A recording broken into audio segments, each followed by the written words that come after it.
녹화 시작. 네, 안녕하세요. 오늘 1월 23일 포어 논문 리뷰를 하게 된 어진우입니다. 논문 제목은 Poor Network Extraction from Micro Computerized Tomography Image라는 논문입니다. 논문 정보는 다음과 같습니다. 2009년에 나온 정보로 저널은 피지컬 리뷰 E입니다. 우선 간략하게 먼저 소개를 드리자면 디지털 암석이란 FIB-SEM 또는 마이크로CT를 통해 암석 시료의 3차원 고해상도 데이터를 획득하기.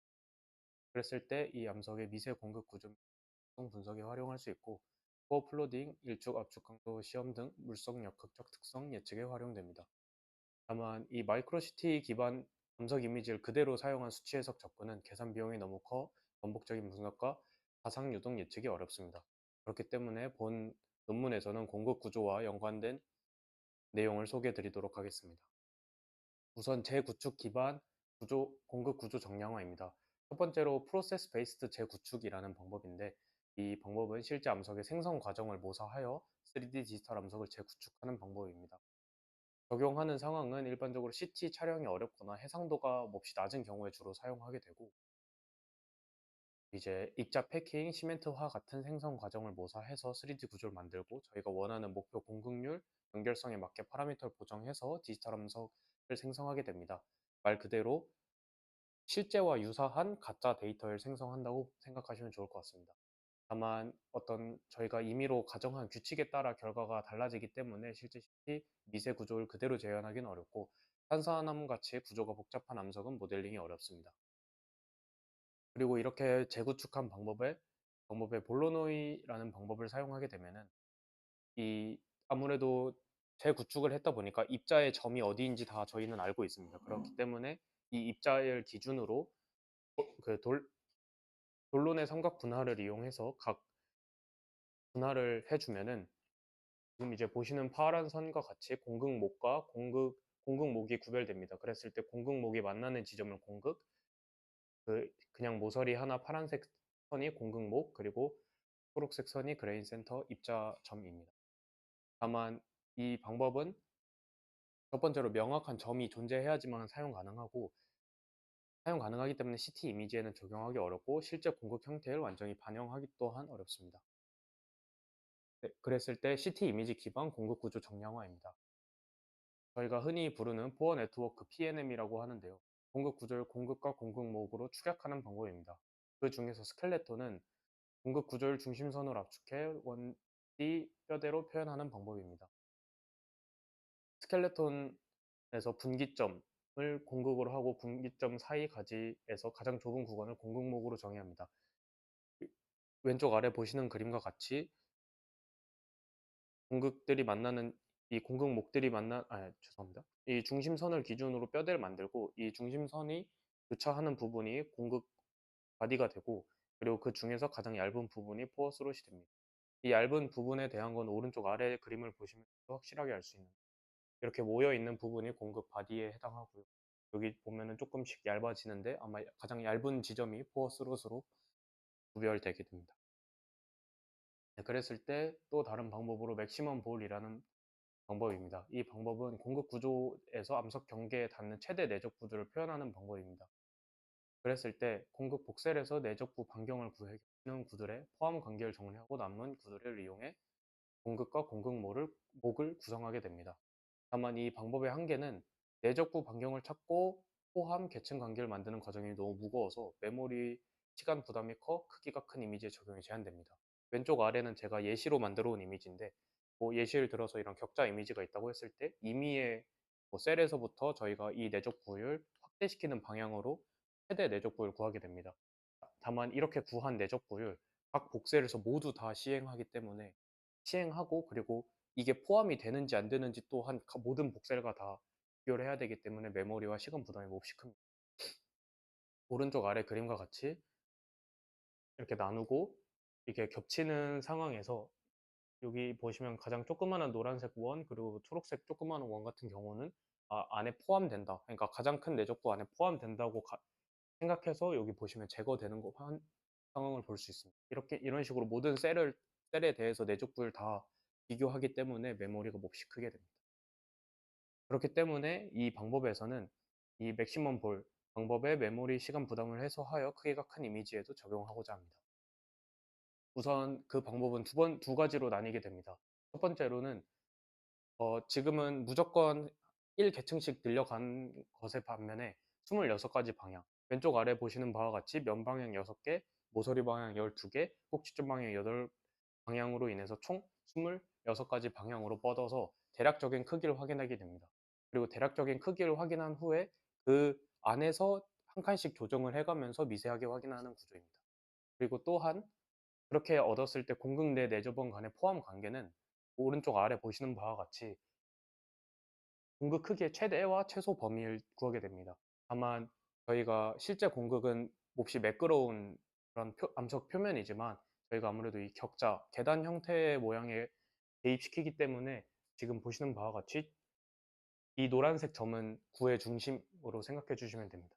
그랬을 때 어, 최소 이 지점에 해당하는 거리는 루트 6, 하지만 한 칸 더 갔을 때 루트 8 또한 가능하기 때문에 이런 식으로 내적구의 최소, 최대 반지름을 구해서 추후 비교를 단순화시켰습니다. 그랬을 때 이 내적구 간의 최대 최소 범위를 이용해서 포함 여부를 안정적으로 판정하고 포함되는 작은 내적구는 흡수하여 내적구의 개수를 줄여 메모리를 줄이게 됩니다. 그랬을 때 이 논문에서는 패밀리 트리라고 소개를 하였는데 가장 큰 내적구가 대표 내적구이고 그 주변을 포함 이렇게 걸치고 있는 것들을 쭉쭉 이어서 이 전반적인 이 클러스터를 자체를 패밀리 트리라고 부르게 됩니다.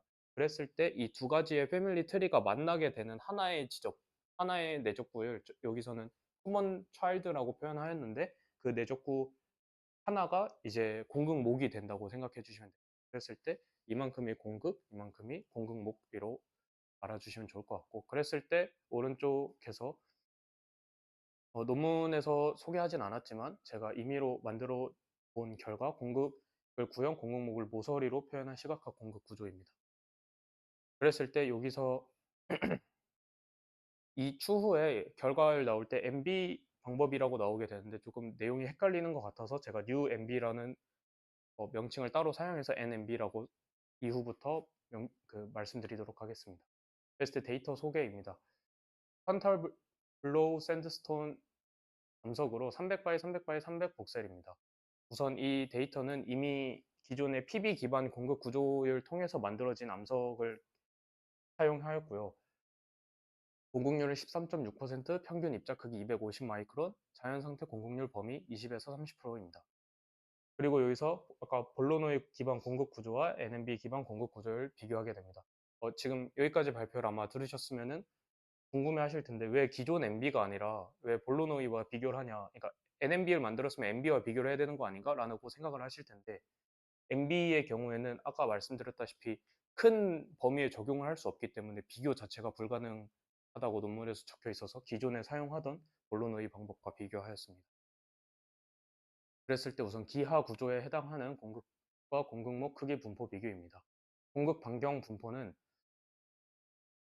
두 방법의 공급 크기 분포는 전반적으로 일치하였지만 NMB 네트워크의 경우 약간 더 넓은 분포 폭을 보이게 되었습니다. 공급목 반경의 경우에는 저희가 새로 연구한 NMB 네트워크는 볼로노이 네트워크 대비 더 작은 공급목을 잘 찾는 경향이 있기 때문에 보시면은 그 반경이 더 작은 반경까지 다 찾았다라고 볼 수 있습니다. 그랬을 때 공극과 공극목 최적 분포 비교입니다. 공극 최적 분포는 NMB 네트워크는 볼로노이 네트워크보다 정의되는 공극과 공극목의 개수가 적기 때문에 아마 이런 직관적인 요소로 인해서 공극 자체의 크기가 커졌다고 볼 수 있습니다. 조금 다른 말로 좀 그러니까 좀 직역을 해드리면은 기존에는 내적구가 몹시 많았기 때문에 이 반경이 작게 잡혔지만 아까 전에 포함 관계 이런 트리를 구성하다 보니까 이 공극 자체의 크기가 좀 커졌다라고 이해해 주시면 좋을 것 같아요. 그리고 공극목 최적 분포의 경우에는 앞서 봤던 결과 반경이 작기 때문에 반경이 작은 미세 구조까지 다 잡아낼 수 있다라고 판단을 해서 이 부피가 원래 커질 것을 예상하였지만 지금 결과를 보시는 것과 같이 기존의 볼로노이 방법과 비슷한 것으로 보아 조금 과소평가하는 경향이 있을 것으로 판단되고 있습니다. 그리고 마지막으로 물성 검증입니다. 첫 번째로 투과도의 경우에는 라텍스 볼츠만 메소드로 계산한 345ml 달시에 더 근접하였고 이는 1.1배 과대 예측한 결과입니다. 다만 NMB 네트워크와 볼로노이 네트워크를 이용한 투과도는 실험 투과도 862ml 달시보다 낮게 나왔습니다. 또한 전기 전도도는 NMB 네트워크를 이용한 전기 전도도는 라플라스 이퀘이션으로 계산한 결과에 근접하지 않고 1.73배 과소평가한 결과를 보였습니다. 네, 결론입니다. CT 기반 NMB 네트워크 추출은 공급과 공급목 분포를 물리적으로 타당한 범위에서 제한하면서 기존 볼로노이 네트워크와 비교해 공급목을 더 세분하게 포착하는 경향을 보였습니다. 그랬을 때 투과도 검증에서는 기존의 볼로노이 네트워크보다 더 유사하게 근접하였지만 실험 투과도 대비해서는 모두 다 낮게 예측하는 한계로 남았습니다. 전기 전도도 검증에서는 라플러스 방정식 결과와 차이가 커 네트워크 기반 전도도 계산해서 공급목 형상, 연결성 단순화에 대한 오차로 이어질 수 있음을 시사합니다. 그리고 제가 생각하였을 때는 NMB 네트워크는 공급목을 세분화하는 과정에서 병목이 과다하게 생겨 이제 경로가 길고 좁아지는 현상 때문에 실제보다 저항이 크게 모델링되어 그 결과 전기 전도도가 낮게 평가되었을는 경향이 있을 거라고 판단됩니다. 감사합니다.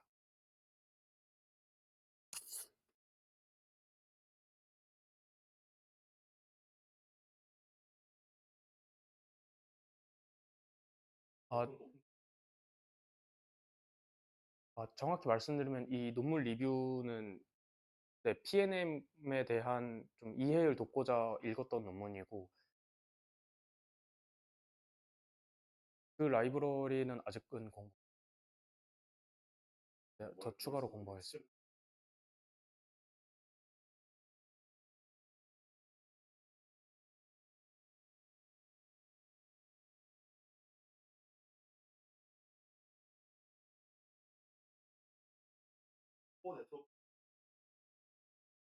네, 시간은 몹시 빨라집니다.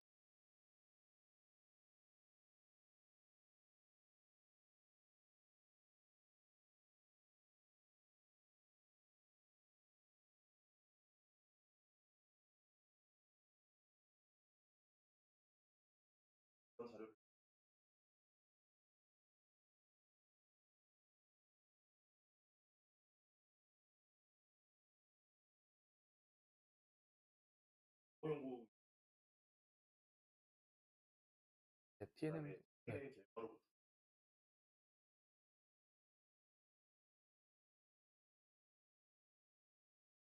네. 실제 이제 여기서 아까 전에 제가 데이터 소개할 때 PB 기반, 그러니까 이 PB 기반 이미 공급 구조를 미리 만들어진 걸 사용했다고 되어 있는데 이전 연구에서 PB 기반으로 어떤 벤치마크한 모델 논문이 있었고 거기서 제시한 유사한 코어로 만든 결과를 제시했던 겁니다.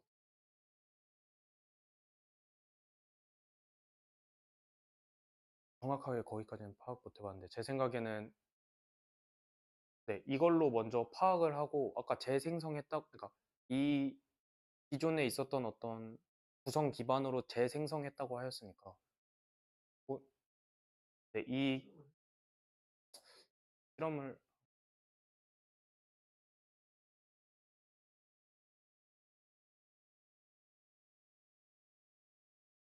네, 그런 결과까지는 그런 세부적인 정보가 안 나와요.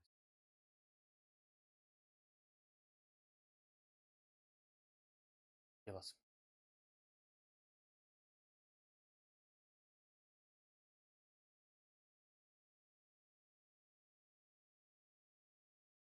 그리고 이게 PB 기반이 아니라 조금 마이크로 CT 기반으로 했으면은 좀 더 좋은 결과를 비교할 수 있을 것 같은데 처음부터 이제 어쩌면 실제 공급 암석을 모사하지 못했다는 한계를 가지고 시작하다 보니까 조금은 방법론적으로 집중하였습니다.